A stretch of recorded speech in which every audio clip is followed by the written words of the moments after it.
Hello. I just recorded this entire video and my SD card is not working. Normally I would let this throw me off, but I will not be discouraged because I went crazy for the making of this video. First of all, I'd like to thank you because my video on the economy is getting some views. I've been semi-popular on the internet since I was like 14, but YouTube is like, I can do what I love. I can make these essays and people will watch it and listen to what I have to say. I make these and show them to no one sometimes, even if it's 100 people, 1,000 people. That's a lot of people. That means something to me. So thank you. Anyways, today I'm here to talk to you about Bitcoin. Boo, you suck. Cryptocurrency as a whole. I realized that I didn't really understand cryptocurrency and I never have. So I started looking into it. The more information I was given, the more questions I was left with. I went down an entire rabbit hole. I answered every single question that I had regarding this topic. And because of that, I had to learn code. And because of that, I went kind of crazy. I didn't sleep or eat for 2 days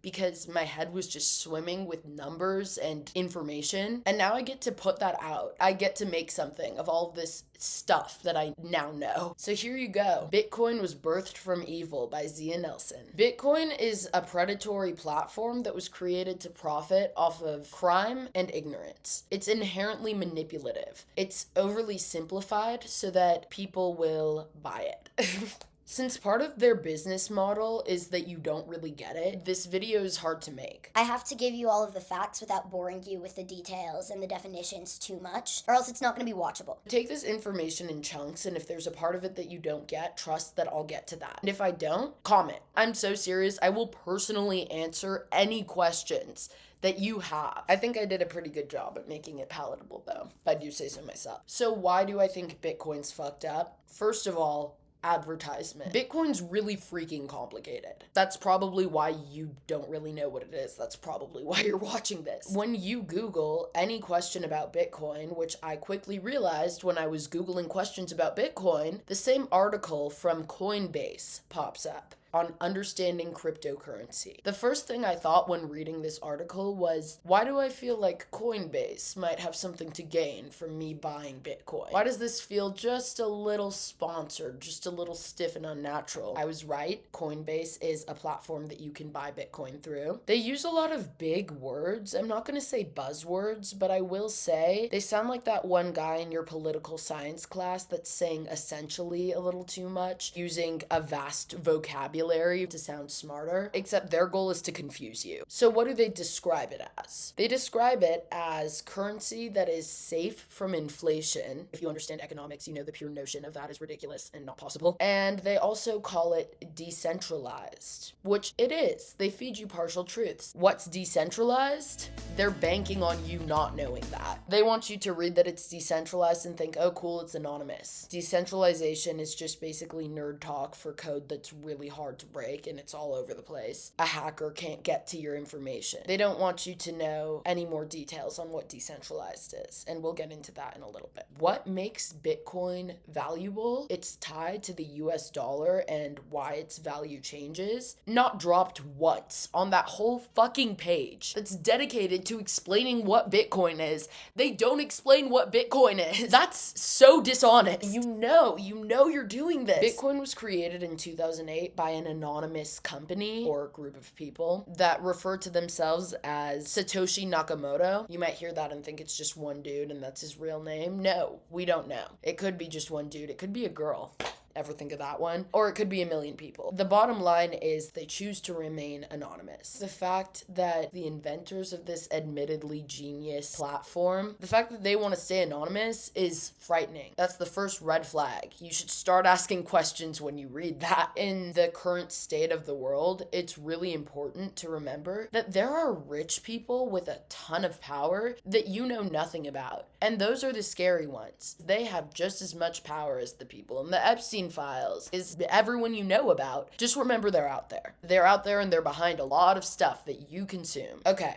how it actually works for dummies. Sorry, no offense. Imagine a dollar. No matter where in America you go, there will always be value in your dollar. Sure, the economy changes, but you know what to expect. Your dollar's a dollar. Bitcoin isn't like this. Bitcoin is essentially a completely fake dollar that some dude just made up. It doesn't mean anything. It never had to mean anything. If we had all witnessed Bitcoin when it started and been like, that's dumb, I'm not buying that, then it would just be code. It doesn't mean it's money. But we as consumers put value into it because we chose to spend money on it. Even though it's fake, there are only 21 million in the world. They're hypothetical. I notice people get really confused when it comes to code because there's a lot of physical and then there's a lot of intangible. All you need to know is that it's more physical than it might seem. The US government can't print infinite money because the more there is of something, the less it's worth. It's the same with Bitcoin. That's why there is only 21 million in the whole world. So the website says it's inflation safe. They're hoping that people that are paranoid or afraid of the economy are going to read that and fall victim to it. But the thing is that Bitcoin is confusing because it actually never means the same thing. It's not a more stable dollar. It's actually just a less stable dollar. One Bitcoin will never be worth a concrete dollar. It changes. And that's because you buy it with US money. So you're still subject to the economy. Just like how you have to pay more for something when the economy is bad, you have to pay more for Bitcoin when the economy is bad. You're still using the dollar. People like the fixed aspect because The US prints more money and then the value of our money goes down, and people don't like that. It makes them feel powerless and out of control. they're going to sit there and sell it to you and say, are you tired of the thing that you bought this with changing value? Buy this, which changes value even more. You used a US dollar to buy that, but someone else used a euro. Someone else from a different country bought that shit with their federal currency. That means that now, instead of the value of your dollar depending on the government, the value of your Bitcoin is dependent on the global economy and everyone else's government too. You're just adding factors that you can't control. People understand this, and that's why they invest in it. You're investing in Bitcoin just by owning one because the value changes like every day. That's what the stock market is too. I can explain that in another video maybe. It's just fancy gambling. Yeah, maybe you can buy one Bitcoin today and tomorrow it'll be worth two. And you could sell those 2 Bitcoins and get double what you bought it for today. But you have to know exactly when to sell it and exactly when to buy it. They'll be like, look, I made more money because I got Bitcoin at the right time. Yeah, that's true. But is that a good thing? Does that mean it's going to happen for everyone else? Does that mean that it's even going to happen for you again? It's not secure. So who could possibly gain from this isolated form of payment? 1. Criminals. Duh. Bitcoin isn't technically private. I said earlier that it was decentralized. Bitcoin itself is decentralized. Your information is hidden very well. You could make Bitcoin private. But then there are companies like Coinbase, which is the biggest platform to buy Bitcoin through. Turns out to be a centralized platform. Their information that they store is all in one place. It is the very thing that they are marketing Bitcoin as not being. They're erasing the privacy aspect just by selling it to you. They're collecting all of that data. They can sell it to the government. They could sell it to China. They could do whatever they want. If you buy Bitcoin in a normal way, it's not private. Even if you don't put your name, it's not private at all. And if you buy Bitcoin in more discreet ways, it's still not private unless you go through a lot of measures. There are really savvy criminals that know how to make it so that it's almost completely untraceable. You can use VPNs, but those don't do much for this. You could use things called transaction mixers, which are just created for illegal weird shit to throw the government off your trail. You can use non-KYC methods of payment, which I learned just means know your customer. It's a series of actions that banks take to verify their customers, like your ID or your passport. I know exactly how to do that if I wanted to now. And if I was able to figure that out, then anyone could. Bitcoin's often used for money laundering. I haven't done a lot of research on money laundering or how that impacts me or the economy, but to my knowledge, that doesn't really affect me. I don't really care. Launder your money, fine. But on the darker side of things, it's used all throughout the dark web for really fucked up stuff, like child pornography, human trafficking, gore leaks. If you want to buy something and it's illegal for a reason, You use Bitcoin. They know this, obviously. The creators of Bitcoin were banking on the fact that tech-savvy criminals would discover this and use it. Makes me wonder if the people that created it are also just tech-savvy criminals, because this runs deep. To fully understand this, you kind of need to think like one. For example, Silk Road was a very popular anonymous marketplace that was only active between 2011 and 2013. You could buy guns on it, you could buy a bunch of stuff on it, but it was mainly used for drugs. Silk Road exclusively used Bitcoin as their currency. Bitcoin was invented in 2008. Silk Road started in 2011. According to a study done in 2011, within a month, the value of Bitcoin went from 30 cents to $1. That hadn't happened before. It had never been worth that much. Within the middle of that year, Bitcoin was worth $30 to $40 for one.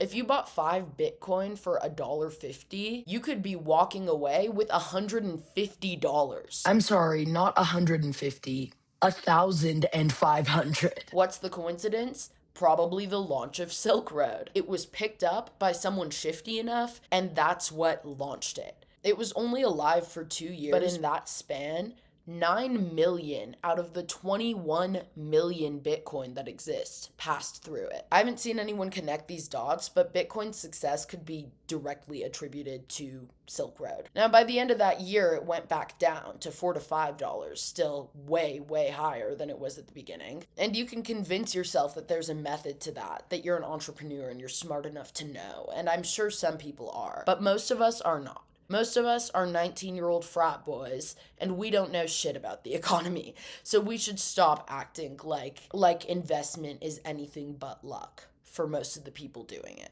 Sorry. Maybe I'm biased because I would have been considered a criminal for a big chunk of my life. I used to be like, I don't really care if you're a criminal. We're all just trying to get by. But these are bad criminals. These are bad, sick people. Replace the peddling of drugs for child or for slavery. It's happened. It's all happened with Bitcoin. That's why you should care. Even if you do drugs, even if you shoplift, you are not like them. These people are subhuman. So who else is it for? The misinformed. This is a 2. It's for the misinformed. Like I said before, Bitcoin's not actually private. It can be if you know enough about it. However, most normal people will see that it's decentralized on Coinbase and they'll assume that it's private, and they won't stop for 2 seconds, look at Coinbase's information and see that while yes, Bitcoin is decentralized, Coinbase is a centralized company. Coinbase is centralized! Am I going crazy here? Am I losing my fucking shit? How are you gonna brag about something and then go and immediately contradict it? Who hurt you? What's wrong with you? How do you sleep at night? How do you look at yourself in the mirror, bro? Fuck you. Dude, and then you'll tell someone this and they'll sit there and be like, no, it's decentralized. They don't know what that means. You can't reason with idiots. So other than being designed for very smart and sick people, Bitcoin was designed for very scared and confused people, unfortunately. Even the people that invest in it, they're buying it like everyone else. You could say you're investing. It was made for people that are scared of the government, people that don't really understand the stock market, people that believe whoever's pushing this propaganda, whether that be Elon Musk or Coinbase over here. It was made for blind followers. That is the bottom line. And I am hoping you're not one of those because you're here. In conclusion, Bitcoin was built on the assumption that you'd either not understand it or understand it all too well. There's literally not one positive use for Bitcoin. That's all. Bye.